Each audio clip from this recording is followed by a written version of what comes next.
All, आज की class में हम जनरल प्रिंसिपल्स पर डिस्कशन करेंगे, जनरल प्रिंसिपल्स ऑफ टीचिंग। ठीक, साथ ही साथ हम psychological principles and then maxims of teaching, ये तीनों टॉपिक कवर करने जा रहे हैं। बहुत शॉर्ट टाइम पे हम इसको कंप्लीट कर लेंगे। ठीक है, आज का ऑब्जेक्टिव सिर्फ प्रिंसिपल्स को एंड मैगजिम्स को डिक्टेट करना और ब्रीफिंग के साथ समझाना रहेगा। बहुत डिटेल इन डेप्थ डिस्कशन मैं नहीं करने जा रहा हूँ। तो देखिए, first principle is principle of definite objectives. ठीक है, इट मीन्स कि जब आप क्लास में पढ़ाने जा रहे हैं तो आपको लर्निंग ऑब्जेक्टिव्स या कहें कि जो भी आपने स्पेसिफिक ऑब्जेक्टिव्स बनाए हैं वो क्लियर होने चाहिए। ठीक है, प्रिंसिपल ऑफ प्लानिंग, कोई भी क्लासरूम में एंट्री करने से पहले आप प्लान होकर के जाते हैं कि आज आपने क्या करना है थ्रू आउट 40 मिनट। ठीक है, पूरे 40 मिनट में आपने क्या क्या पढ़ाना है, कुछ प्रश्न पूछने हैं, जो भी एक्टिविटीज़ आपने करनी है टीचिंग लर्निंग प्रोसेस में, वो सब आपका प्लान होना चाहिए। प्रिंसिपल ऑफ फ्लेक्सिबिलिटी, टीचिंग एक ऐसा प्रोफेशन है जहाँ पर आप एक ह्यूमन बिहेवियर से ट्रीट कर रहे होते हैं। तो ह्यूमन बिहेवियर क्योंकि प्रिडिक्टेबल नहीं होता है। ठीक है, ये आपको ध्यान में रखना है कि ह्यूमन बिहेवियर को आप प्रिडिक्ट नहीं कर सकते हैं। इसलिए आपको कई बार अपनी जो टीचिंग प्लान्स होते हैं उनमें प्लान ए बी सी के साथ जाना होता है और आवश्यकता पड़ने पर आपको इंस्टेंट चेंजेस भी करने पड़ते हैं। तो इट मीन्स कि आपको टीचिंग में फ्लेक्सिबल होना पड़ेगा, रिजिड होकर के काम नहीं चलेगा। Principle of utilising past experiences, ठीक है, बच्चों के जो प्रीवियस नॉलेज है यानी कि जो पास्ट एक्सपीरियंस है उसको भी आप यूटिलाइज करें क्लासरूम टीचिंग में, जिससे कि जो टीचिंग लर्निंग प्रोसेस है वो इंटरेस्टिंग बन सके और लाइव बन सके। प्रिंसिपल ऑफ चाइल्ड सेंटर्डनेस, क्योंकि टीचिंग जिसको आप करने जा रहे हैं है ना, वही आपके लिए मेन रोल प्ले करेंगे, जो कि आपके स्टूडेंट हो सकते हैं या फिर लर्नर हो सकते हैं आपके। ठीक है, तो उनको ध्यान में रखते हुए आपने पढ़ाना है। अब यहाँ पर चाइल्ड सेंटर्डनेस से मतलब ये है कि बच्चों का मेंटल एज क्या है, मेंटल स्टेटस क्या है बच्चों का लोकल बैकग्राउंड कैसा है। ठीक है, उन सभी को ध्यान में रखते हुए, उनकी जो डाइवर्सिटी होती है उसकी नीड्स को ध्यान में रखते हुए आप पढ़ाएंगे। तो need of children, need status, mental status of children, है ना, लोकल बैकग्राउंड ऑफ चिल्ड्रन, तो ये सब कुछ ध्यान में रखें। तो this is principle of child centredness. Principle of making provision for individual difference, बच्चों में जो वैयक्तिक भिन्नताएं होती हैं उसको ध्यान में रखते हुए आपने क्या करना है, बच्चों को पढ़ाने की प्लानिंग करनी है। Principle of linking with actual life, जो भी कुछ आप पढ़ा रहे हैं उसका बच्चों के वास्तविक जीवन में क्या संबंध है उसका ध्यान भी आपको रखना है। प्रिंसिपल ऑफ को रिलेटिंग विद अदर सब्जेक्ट्स, देखिए ये तो आप जानती हैं कि कोई भी एक विषय जब आप पढ़ा रहे होते हैं तो उसके साथ अदर सब्जेक्ट्स आपके लिंक्ड होते हैं, बट आपको बहुत स्मार्टली वर्क करना होता है और आपको ये ध्यान में रखना होता है कि कोई एक टॉपिक पढ़ाते हुए आप किस सब्जेक्ट से कैसे उसको कनेक्ट करते हैं, ताकि बच्चों की जो रुचि है वो बढ़े और बच्चे एक ही क्लासरूम के अंदर आपका मल्टीपल सब्जेक्ट्स जो होते हैं ना उनको टच करते हुए क्लास करें। ठीक, principle of effective strategies and instructional materials, आप कैसा मटेरियल यूज़ करते हैं इससे आपकी जो टीचिंग है वो बहुत ज़्यादा इफ़ेक्ट होती है। ठीक है, आप एक अच्छा, मैंने कल भी क्लास में बताया था आपको कि इंस्ट्रक्शनल मटेरियल्स कैसे होने चाहिए, मल्टी सेंसरी होनी चाहिए। ठीक है, मल्टी सेंसरी मीन्स कि एक अगर ऐसा ऑब्जेक्टिव आप लाते हैं जिसमें बच्चा डायरेक्ट एक्सपीरियंस ले पा रहा है तो वहाँ पर वो उस एक्सपीरियंस में फील भी करेगा, है ना, उसको देखेगा भी। अगर कोई ऑडिबल ऑब्जेक्ट है वहाँ पर तो उसको सुनेगा भी, तो हर एक चीज़ को वो क्या कर रहा है, बहुत कीनली ऑब्जर्व कर पा रहा है। ठीक है, इसी के साथ साथ आपके ऑडियो विजुअल एड्स होते हैं, मॉडल्स होते हैं, है ना, और साथ में आपके चार्ट होते हैं एंड ऑल, ये सब कुछ क्या आपके इंस्ट्रक्शनल मटेरियल। लेकिन ये इंस्ट्रक्शनल मटेरियल्स जो हैं आपके बहुत इफेक्टिव होने चाहिए, एप्रोप्रिएट होने चाहिए, रेलिवेंट होने चाहिए, तब जा करके आपकी जो टीचिंग है वो अच्छी हो सकती है।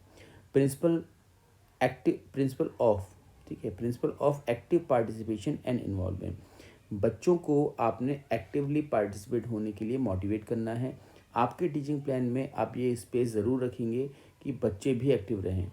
देखिए, आज ही मॉर्निंग में एक वीडियो शेयर किया है आपको मैंने, हर्बर्टियन 5 step approach of lesson planning का, तो उसको आप ज़रूर देख लीजिएगा कंप्लीट, क्योंकि वहाँ पर काफ़ी सारी चर्चाएँ ये हो चुकी हैं, इसीलिए मैं इसको बहुत डिटेल में डिस्कस नहीं कर रहा हूँ। ठीक, तो बच्चों का पार्टिसिपेशन, बच्चों का इन्वॉल्वमेंट अगर होगा तो क्लास लाइव होती है, बच्चे बहुत ज़्यादा उसमें इन्जॉय करते हैं, और जब इन्जॉय करते हुए कोई भी काम आप करते हैं तो वो डेफिनेटली आपके ऑब्जेक्टिव्स को अचीव करने में हेल्पफुल होता है।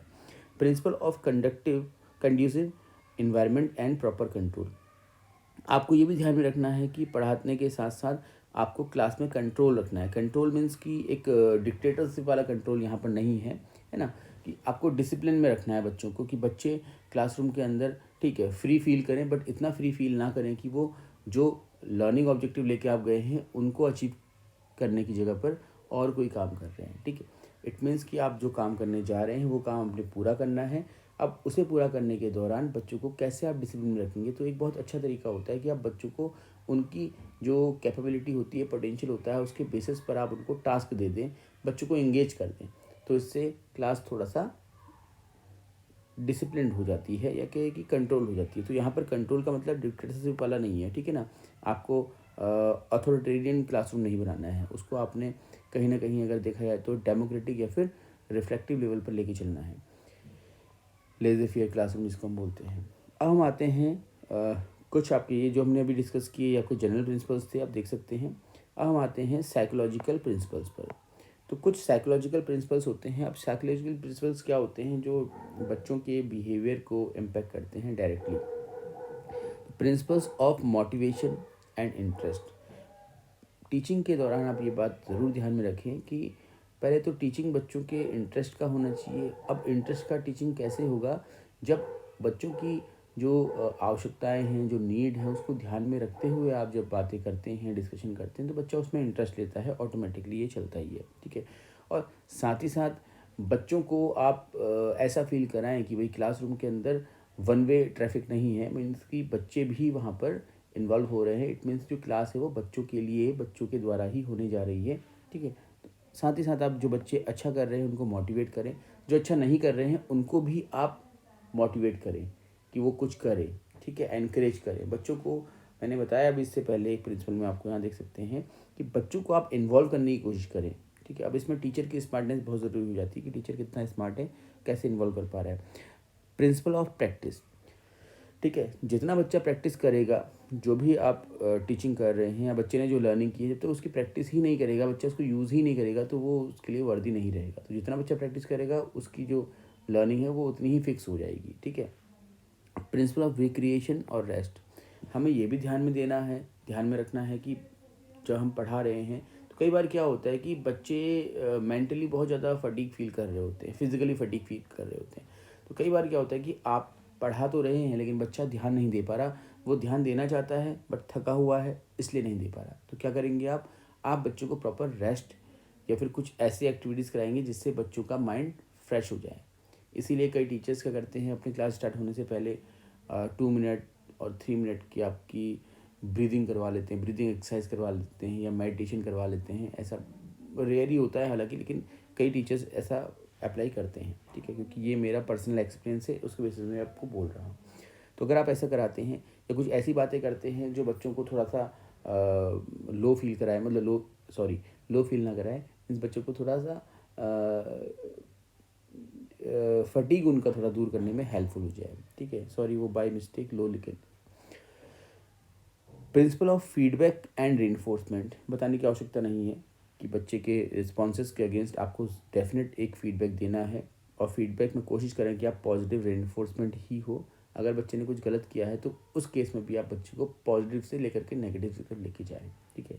कल भी मैंने बताया था कि अगर बच्चा कुछ गलत कर रहा है तो आप उसको कह सकते हैं कि बेटा देखो, आप जो कर रहे हो ठीक है, उसे आप क्लास के बाद करें, बट क्लास के अंदर अगर आप अपनी एनर्जी पढ़ाई में लगाते हैं तो आपसे बेहतर आंसर कोई नहीं दे सकता। इस तरीके से आप बच्चे को मोटिवेट कर सकते हैं। प्रिंसिपल ऑफ कोऑपरेशन, बच्चों के साथ कोऑपरेट करें। कई बार क्या होता है कि देखा जाता है कि टीचर पढ़ा रहा है, अब कुछ बच्चे जो हैं वो काफ़ी अभ्यास करने के बाद भी नहीं सीख पा रहे, तो टीचर क्या होता है, हाइपर हो जाता है वहाँ पर। या फिर कोई बच्चे ऐसे कुछ एक्स्ट्रा ऑर्डिनरी क्वेश्चंस पूछते हैं तो टीचर वहाँ पर भी थोड़ा सा हाइपर हो जाता है, ठीक है। तो आपने बच्चों को बहुत अच्छे से डील करना है, कोऑपरेट करना है, बच्चे की हर नीड को, मैंने बताया ना आपको अभी, बच्चे की हर नीड आपने पूरी करनी है, तभी तो चाइल्ड सेंटर्डनेस रहेगा वहाँ पर, ठीक है। तो नीड बच्चे की जो है उसको पूरा करने के लिए आप कोऑपरेटिव रहेंगे, और आपस में भी बच्चों को ग्रुप डिस्कशन के थ्रू आप कोऑपरेशन एंड कोलैबोरेशन के जो रूल्स होते हैं उनको फॉलो करवाएंगे। प्रिंसिपल ऑफ ग्रुप डायनेमिक्स, देखिए ग्रुप डायनेमिक्स जो है वो एक अच्छा टॉपिक भी है। आई होप कि आप में जो 2 ईयर वाला बीएड कर रहे थे उन्होंने डेफिनेटली पढ़ लिया होगा। तो ग्रुप डायनेमिक्स में क्या होता है कि हमको ये ध्यान में रखना होता है कि पहली बात तो ये क्लासरूम का जो एक डाइवर्स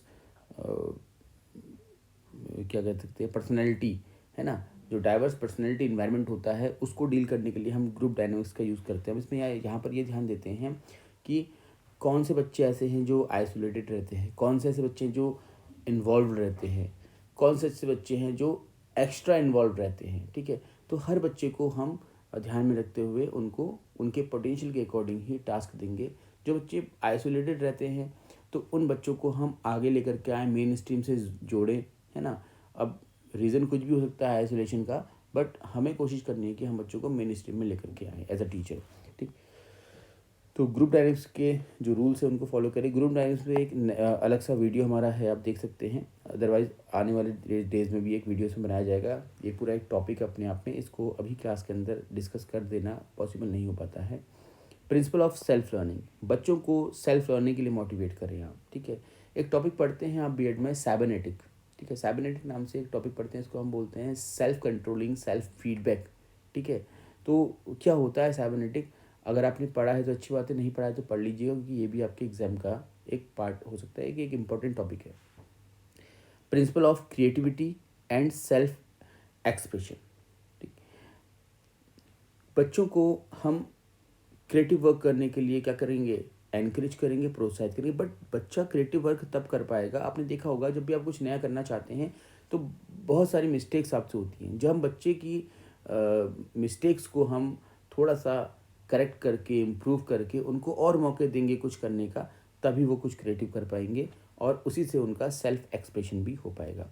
तो हमारी जो टीचिंग होती है उसका जो एक जनरल ऑब्जेक्टिव वो ये है कि बच्चा समाज में अपना स्थान प्राप्त कर सके, जो भी उसका स्पेस है उसको वो टाइमली क्या करे, ऑप्ट कर ले। तो वो कब कर पाएगा, जब उसके अंदर ये पोटेंशियल आ जाएगा, पहला इनिशिएट करने का, दूसरा कुछ क्रिएटिव करने का, और तीसरा सेल्फ एक्सप्रेशन का। ठीक है, अपनी बातों को बेहतर तरीके से सामने रख पाना। प्रिंसिपल ऑफ रेमेडियल टीचिंग, ठीक है, जब भी आप टीचिंग कर रहे हैं तो हो सकता है कि आपकी टीचिंग में कुछ लूप होल्स हों, या फिर हो सकता है कि आप बहुत अच्छा पढ़ा रहे हैं बट कुछ बच्चे ही ऐसे हैं कि जो शायद उस क्लासरूम इन्वायरमेंट में खुद को सेटल नहीं कर पा रहे हैं, है ना। तो इस केस में जो आपके लर्निंग आउटकम्स होते हैं वो अचीव नहीं हो पाते हैं। तो वो आउटकम्स अचीव नहीं हो पाए हैं, आप आगे नहीं बढ़ सकते। तो आपको क्या चाहिए, अगर कुछ बच्चे हैं जो पीछे रह गए हैं, यानी कि जो थोड़ा सा बैकवर्ड हो चुके हैं, उनको आप अलग से लेकर के आप एक्स्ट्रा क्लासेस दे करके बच्चों को मेन स्ट्रीम में लाने की कोशिश करेंगे। या हो सकता है कि मेजॉरिटी ऑफ स्टूडेंट्स हैं जो आप टॉपिक पढ़ा रहे थे उनके समझ में नहीं आया है, तो उसके लिए आप पूरी क्लासरूम के अंदर उस टॉपिक को दोबारा डिस्कस कर सकते हैं। तो ये है प्रिंसिपल ऑफ रेमेडियल टीचिंग। देखिए इस तरह से हमारे प्रिंसिपल्स ऑफ टीचिंग कंप्लीट हुए, जिसमें हमने जनरल प्रिंसिपल डिस्कस किए और साइकोलॉजिकल प्रिंसिपल डिस्कस किए। और मैं ये नहीं कह रहा हूँ कि इसके अलावा और प्रिंसिपल्स नहीं होते हैं, बहुत सारे प्रिंसिपल होते हैं। एक्चुअली प्रिंसिपल्स हैं क्या, भाई कोई भी टीचर जब टीचिंग कर रहा है तो उसके कुछ नए अनुभव होते हैं, उन कुछ नए अनुभवों को जनरलाइज करने के बाद वो किसी एक कंक्लूज़न तक पहुंचता है, और वो कंक्लूज़न अगर उससे पहले के जो प्रिंसिपल्स हैं उसमें फिट नहीं हो रहा है तो वो एक नया प्रिंसिपल बन जाता है। तो इस तरीके से प्रिंसिपल जो हैं वो आपके न्यू रिसर्च वर्क में आते रहते हैं। ठीक है, तो ऐसा नहीं है कि जो आप प्रिंसिपल्स आपको भी यहाँ बताए गए हैं सिर्फ इतने ही हैं, इसके अलावा और भी प्रिंसिपल हो सकते हैं या होते। तो मेरी बेस्ट नॉलेज में जो प्रिंसिपल थे वो मैंने आपके सामने डिस्कस कर दिए हैं। ठीक है, तो इनको आप देख लीजिएगा, इंपॉर्टेंट पार्ट है। एग्जाम में डायरेक्ट क्वेश्चन पूछा जा सकता है आपके, which among the following is not a principle of teaching, या which among the following is a psychological principle, और which among the following is general principle, ऐसा करके एक क्वेश्चन पूछा जा सकता है। ठीक है, तो थोड़ा सा और समय आप निकाल लीजिए। और ये मैक्सिम ऑफ टीचिंग, ये भी एक इम्पॉर्टेंट पार्ट है। ठीक है, इसको भी आप देख लीजिए, शिक्षण के सूत्र। देखिए एग्ज़ाम क्योंकि आपके नेक्स्ट वीक से स्टार्ट होने जा रहे हैं केवीएस के, और केवीएस को फोकस में रख करके ही ये वीडियोस अपलोड मैं कर रहा हूँ, इसलिए मैं अब डिटेल डिस्कशन करने की जगह पर सिर्फ ब्रीफिंग करते हुए टॉपिक को कंप्लीट करूँगा। बाकी डिटेल अगर आपको पढ़ना होगा तो आप आने वाले जो नेक्स्ट वीडियोज़ हैं, जो KVS का एग्ज़ाम कंप्लीट होने के बाद पूरी एक कंप्लीट प्लेलिस्ट में बनाऊंगा पेडागोजी की, जो आपके लेक्चरशिप के एग्ज़ाम और LT उत्तराखंड LT में काफ़ी हेल्पफुल रहेगी, ठीक है ना। तो या जो भी अदर स्टेट में आप देते हैं एग्ज़ाम, उन सब में हेल्पफुल रहेगी, उसको आप देख लीजिएगा। तो फिलहाल कुछ शिक्षण सूत्र या मैगजीन ऑफ टीचिंग आपके सामने हैं, ठीक है, इनको डिस्कस कर लेते हैं। सबसे पहला तो नोन टू अननोन, ठीक है।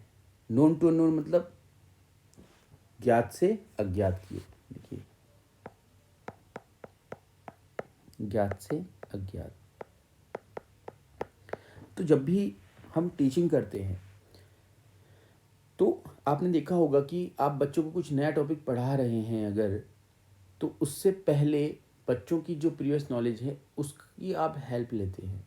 यानी कि बच्चों को जो आता है, बच्चों के लिए जो नोन है, बच्चों जिसको जानते हैं, जो ज्ञात है, उसकी एग्जाम्पल्स लेकर के देन आप जो न्यू टॉपिक है उसकी तरफ जाते हैं। तो क्या कर रहे हैं आप, नोन टू अननोन जा रहे हैं, ठीक है। Definite to indefinite. अच्छा, अब यहाँ पर डेफिनेट का मतलब क्या होता है, निश्चित, और इनडेफिनेट मतलब होता है आपका अनिश्चित, ठीक है। निश्चित वो जो एक दायरे में होगा, जिसको आप मेज़र कर सकते हैं, जिसको आप इजीली ऑब्जर्व कर सकते हैं। इनडेफिनेट वो जिसका कोई एक सीमित दायरा ना हो, जिसको आप इजीली मेज़र नहीं कर सकते हैं, ठीक है।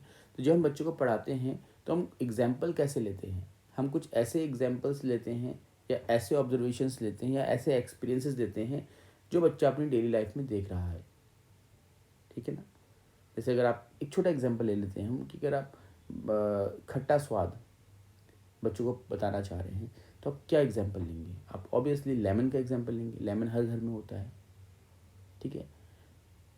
और क्या लेमन के अलावा और कोई चीज़ें खट्टी नहीं होती, बहुत से ऐसे भी फ्रूट्स हैं जो खट्टे होते हैं बट वो इजीली अवेलेबल नहीं होते हैं, तो आप उनका नाम नहीं लेंगे, ठीक है। तो ये आपको ध्यान में रखना है कि हम डेफिनेट टू इनडेफिनेट लेके चलेंगे। सिंपल टू कॉम्प्लेक्स, सिंपल सरल से कठिन की ओर, ठीक है। देखो, पहला हो गया आपका ज्ञात से अज्ञात की ओर, दूसरा आपका निश्चित से अनिश्चित की ओर, फिर तीसरा आपका सरल से कठिन की ओर या सरल से जटिल की ओर। सरल से जटिल, ठीक है।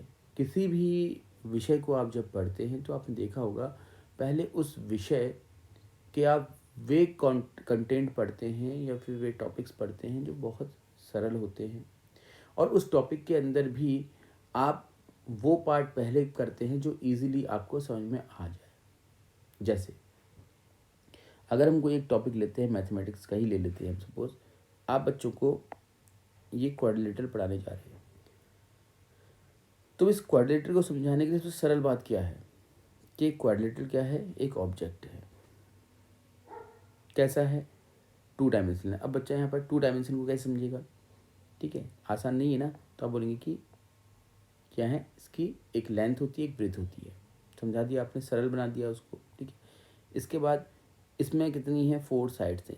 ये है इसकी ईजी चीज़ है जो बच्चा समझ सकता है आसानी से। कॉम्प्लेक्सिटी कब आएगी इसमें, जब आप इसके टाइप्स बताओगे, और उससे भी ज़्यादा कॉम्प्लेक्सिटी आएगी जब हर टाइप के आपके बताएंगे एरिया फाइंड करने के फॉर्मूलाज बताएंगे आप, ठीक है। तो कॉम्प्लेक्सिटी बढ़ती रहेगी। तो इसीलिए पहले हम सिंपल कोऑर्डिनेटर पढ़ लेते हैं, समझ लेते हैं, फिर टाइप्स को समझते हैं, फिर जाकर कहीं उनके फॉर्मूलों की तरफ जाते हैं। आई होप कि ये बात आप समझ गए होंगे, ठीक है। तो सिंपल टू कॉम्प्लेक्स हमको लेके चलना है। कॉन्क्रीट टू एब्स्ट्रैक्ट, बच्चों को पढ़ाते समय हमें कई बार कहा जाता है कि मटेरियल एड्स यूज़ करने होते हैं। प्रायोरिटी में रहना चाहिए कि हम मटेरियल एड बना करके जाएँ, उनका यूज़ करें। तो मटेरियल एड क्यों यूज़ कर रहे हैं, क्योंकि मटेरियल एड से बच्चे को कॉन्क्रीट इन्फॉर्मेशन यानी कि कॉन्क्रीट नॉलेज मिल रही है। तो जब कॉन्क्रीट नॉलेज बच्चे को मिलेगा उसके बाद ही कहीं उस पर वो कुछ एब्स्ट्रैक्ट फॉर्म में सोच पाएगा, ठीक है। आपने बच्चों को, यही एग्जांपल ले रहे हैं अभी, आपने बच्चों को क्वाड्रिलेटरल समझाया, तो क्वाड्रिलेटरल समझाने के लिए आपने जो आपके पास एक पेज था वो दिखा दिया, ठीक, या कोई भी एक कार्डबोर्ड बना के ले गया, वो आपने दिखा दिया, बच्चा समझ गया। अब उसकी हेल्प से आप बच्चे को क्वाड्रिलेटरल पर बेस्ड कोई भी एब्स्ट्रैक्ट जो फिगर है वो इमेजिन करने के लिए कह सकते हैं। आप कह सकते हैं कि इमेजिन करो कि आपके स्कूल के जो प्लेग्राउंड है वो क्वाड्रिलेटरल फॉर्म में है, ठीक है। तो अब वो क्वाड्रिलेटरल फॉर्म में है तो बताओ उसकी साइड्स कहाँ कहाँ हैं। इस तरह से आप कंक्रीट से बच्चे को एब्स्ट्रैक्ट फॉर्म में लेके जा रहे हैं। कंक्रीट ऑब्जेक्ट जो बच्चा देख रहा है, एब्स्ट्रैक्ट फॉर्मूलाज, ठीक है, जितने भी फॉर्मूलेज आपके होते हैं वो सब एब्स्ट्रैक्ट होते हैं, उनको देख नहीं सकते ना आप, उनको सिर्फ आप यूज़ कर सकते हैं। फ्रॉम पर्टिकुलर टू जनरल, ठीक, विशिष्ट से सामान्य की ओर। साइकोलॉजी में एक प्रिंसिपल पढ़ते हैं हम, प्रिंसिपल ऑफ डेवलपमेंट। वहाँ पर आप पढ़ते हैं फ्रॉम जनरल टू प्रिंसिपल, सामान्य से विशिष्ट की ओर, ठीक है ना। बट यहाँ पर क्या है, यहाँ पर आप पर्टिकुलर टू जनरल चल रहे हैं। क्यों? क्योंकि किसी एक पर्टिकुलर चीज़ पर जब बच्चा फोकस करता है तो उसको समझाना बहुत इजी रहता है। लेकिन जब उसका बच्चा कंपैरिजन करता है अपने प्रीवियस नॉलेज के साथ, है ना, अभी इससे पहले हर्बर्टियन अप्रोच पढ़ाई है मैंने, मतलब वीडियो शेयर किया है आपके साथ, और उसमें मैंने बहुत अच्छे से डिटेल में डिस्कस भी किया है, समझाने का प्रयास भी किया है इसको, जनरलाइजेशन। वो जनरलाइजेशन एक स्टेप है ना, तो आप उसको देख लीजिएगा तो जनरलाइजेशन आप समझ जाएंगे। जनरलाइजेशन करने के लिए हमको जो हम फैक्ट पढ़ रहे हैं उस फैक्ट को अलग अलग जो हमारे नॉलेज में फैक्ट रहे हैं जिनके साथ उनको हम कंपेयर कर सकते हैं, कॉन्ट्रास्ट कर सकते हैं या एसोसिएट कर सकते हैं, वो करने के बाद हम कहीं एक जनरलाइजेशन की तरफ जाते हैं। तो जनरलाइजेशन का जो प्रोसेस है वो थोड़ा सा डिफ़िकल्ट है। अगर मैं कहूँ कि ये कह देना कि दिस इज़ अ कोऑर्डिनेटर, है ना, बिकॉज इट हैज़ 4 साइड, ये क्या है, पर्टिकुलर है। बात समझ में आ रहा है? अब इस पर्टिकुलर को मैं अलग अलग जो इन्फॉर्मेशन हैं उनके साथ जोड़ूंगा तो क्या होगा, आपका जनरलाइज हो जाएगा। समझ में आ रहा है? जैसे इसको मैं एक 2 डायमेंशनल फिगर कहता हूँ, तो 2 डायमेंशनल फिगर और कौन कौन से होते हैं, ठीक है। In general it is a 2 dimensional figure, simple form में अगर हम कहें, बट इन पर्टिकुलर ये 2 डायमेंशनल फिगर का एक पार्ट है जिसको हम क्वाड्रिलेटरल कह रहे हैं, ठीक है। तो जब हम सिर्फ क्वाड्रिलेटरल पढ़ रहे हैं तो ये समझने में आसान हो रहा है, लेकिन जब इसको हम 2 डायमेंशनल फिगर के अंदर पढ़ रहे हैं तो ये टफ हो रहा है, ठीक। जब हम सिर्फ पैरेललोग्राम पढ़ रहे हैं तो वो आसान है, मान ली पैरेललोग्राम की सारी हम प्रॉपर्टीज़ को समझ जाएंगे। लेकिन जब हम क्वाड्रिलेटरल कह रहे हैं तो क्वेश्चन बैठता है दिमाग में कि वो कौन सा क्वाड्रिलेटरल, रोम्बस है, ठीक है, पैरेललोग्राम है, काइट है, ट्रेपेजियम है, स्क्वायर है या रेक्टेंगल है। तो हो गया ना जनरलाइजेशन, ठीक है। तो ये थोड़ा सा डिस्कस किया हुआ है, आप वहाँ देख लीजिएगा, इससे पहले ही वीडियो आपके पास अपलोड होके आ चुका है। फ्रॉम होल टू पार्ट, ये अपने आप में होल टू पार्ट जो है वो एक गेस्टाल्टिस्ट अप्रोच या कहें कि गेस्टाल्टिस्ट साइकोलॉजी से लिया हुआ है, कि वहाँ पर ये कहा जाता है कि हमें कोई भी सिचुएशन को एज अ होल देखना है, उसके बाद हमको उस सिचुएशन को सॉल्व करने के लिए पार्टीशन में जाना है। एग्जाम्पल के लिए मैथ्स का एग्जाम्पल ले लेता हूँ, ठीक है। ये एक 3 डायमेंशनल फिगर है ना, जिसमें आपने क्या करना है, वॉल्यूम निकालना है, ठीक है। अब ये एक होल है ना, एज अ होल हम इसको कुछ भी कह सकते हैं, कोई आप कंटेनर बोल सकते हैं इसको, है ना, ठीक है, या फिर ऐसे बना दीजिए आप बोलिए एक सॉफ्टी है, ठीक है, एज अ होल। बट जब हम इसको सॉल्व करेंगे तो हमें पार्टीशन करना पड़ेगा, पार्ट्स में डिवाइड करना पड़ेगा, बिकॉज एक पार्ट बनेगा इसका क्या, ठीक है, स्फीयर, और एक बनेगा आपका कोन, तो हम इसको सॉल्व कर पाएंगे। देखिए मैथ्स के एग्जाम्पल समझा रहा हूँ तो ऐसा नहीं है कि आप में से जो देख रहे हैं वीडियो उनको मैथ्स आती नहीं, इतनी जनरल मैथ्स सबको आती है, ठीक है, राइट। ऐसे ही हम अगर साइंस की बात करें, आप साइंस में पढ़ा रहे हैं, आप कोई भी एक टॉपिक ले लीजिए, सपोज कोई ऑर्गन ले लिया आपने, ठीक है ना, आपने हार्ट ले लिया, ठीक है, आपने हार्ट लिया, आप हार्ट को एक्सप्लेन, तो हार्ट अपने आप में एक होल है, लेकिन जब उसके स्ट्रक्चर की तरफ हम जाते हैं, है ना, उसकी जो प्रोसेसिंग होती है उसकी तरफ हम जाते हैं, फंक्शनिंग जो होती है, तो वहाँ पर हम एक एक पार्ट जो हार्ट का होता है उसकी फंक्शनिंग को अच्छे से समझते हैं। तो हमेशा फ्रॉम होल टू पार्ट ही आपका चलता है। From analysis to synthesis, analysis यानी कि विश्लेषण, एंड देन संश्लेषण, ठीक है। तो एनालिसिस सिंथेसिस की तरफ आप कैसे आते हैं, ठीक है, जब आपने कोई भी जो हमने बोला ना अभी होल टू पार्ट, आपने जब जो पार्ट्स किए हैं उनको आपने समझा है, तो उस पर बेस्ड जो भी आपके पास एग्जाम्पल्स आएंगे या फिर कहें कि आउटकम्स आएंगे, उनको आप सिंथेसाइज कर लेंगे ताकि आपका सॉल्यूशन निकल सके। अब इसको समझाने के लिए एग्जाम्पल मैं ले लेता हूँ आपके साथ, ठीक है, मैथ्स का एग्जाम्पल ले लेते हैं, मैं मैथ्स के एग्जाम्पल से आपको ये बेहतर समझा देता हूँ, ठीक।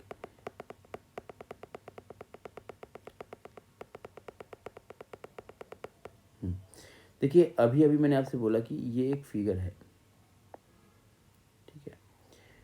इस फिगर में क्या है, हमारे पास एक स्फीयर है और एक कोन है, ठीक है। तो आपने क्या किया, एक स्फीयर अलग कर लिया, यानी कि हेमिस्फीयर बनेगा आपका, ये अलग कर लिया आपने, एक कोन अलग कर लिया, ठीक है। तो क्या हो गया, होल टू पार्ट कर दिया आपने।